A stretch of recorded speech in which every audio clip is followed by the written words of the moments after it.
Tess is doing a PhD in medicine, University of Otago, Wellington. Her supervisors are Sunny Collins, Elliot Bell, and Gabrielle Jenkins. Her topic is the therapeutic crafting of love, journey to the core of the clinical encounter with patients at risk for suicide.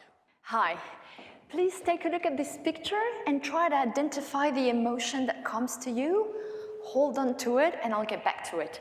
I work in clinical suicidology, studying how the therapeutic encounter can be affected by the way clinicians feel.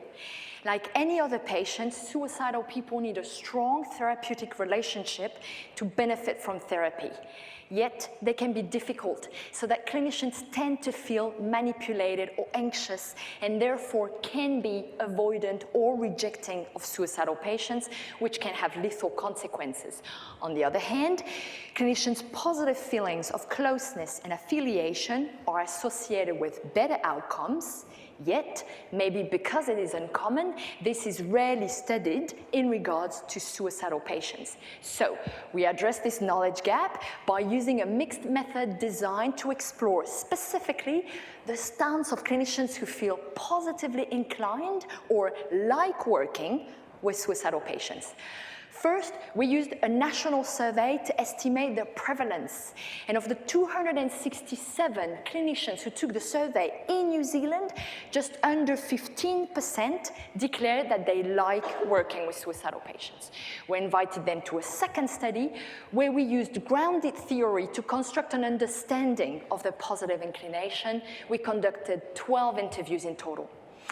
And at the core of the therapeutic encounter, we found clinicians' experience of forming a deep emotional connection with their suicidal patients. And this was both what was soothing for patients and deeply satisfying for clinicians themselves. First, clinicians empathize with their patients' distress, and they sit with the shared emotion. This creates an interpersonal emotional regulation where patients benefit from clinicians' own ability to bear and regulate difficult emotion, akin to a mother who uses her capacity to be calm to calm her baby. In time, this emotional connection induces an attachment, which is ultimately therapeutic. Suicidality decreases as connectedness grows. So, back to the picture. To use an analogy where most of us would feel annoyed with a stubborn dog or anxious with an aggressive one, these clinicians instead strive to see this, to see past the behavior and feel warm and compassionate. By exercising their empathic ability, these clinicians, whom I call aroha clinicians, have developed the art of crafting love therapeutically. Thank you.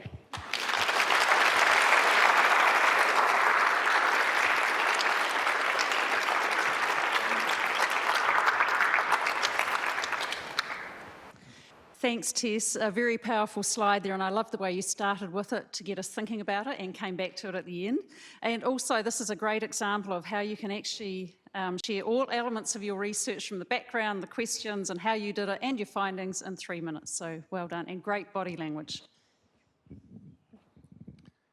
I kept on finding myself leaning forward and leaning forward and leaning forward, which I take as a sign that I'm engaged. I want to hear more. I want to be a bit closer, and I want to hear a little bit more.